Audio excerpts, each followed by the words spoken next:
પ્રાઇમરીના વિદ્યાર્થીઓ માટે આજે વડોદરામાં સ્કોલરશિપની પરીક્ષાનું આયોજન કરવામાં આવ્યું હતું।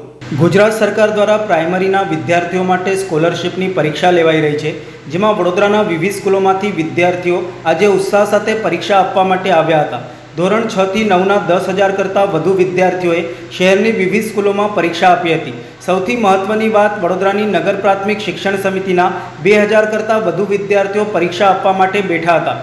ગુજરાત સરકાર દ્વારા પ્રાઇમરીના વિદ્યાર્થીઓ માટે સ્કોલરશિપ આપવાનું નક્કી કર્યું છે, જે અંતર્ગત આજે ગુજરાતભરમાં પરીક્ષા લેવાઈ હતી।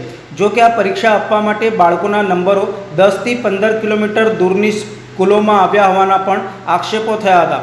ભર ઉનાળામાં વિદ્યાર્થીઓને તેમના અભ્યાસ કેન્દ્રથી દૂરના પરીક્ષા કેન્દ્ર ઉપર પરીક્ષા આપવા માટે આવવું પડ્યું હતું, જેને લઈને પણ લોકોમાં થોડી નારાજગી જણાતી હતી। આ પરીક્ષા ઓબ્જેક્ટિવ લેવલથી લેવાઈ હતી।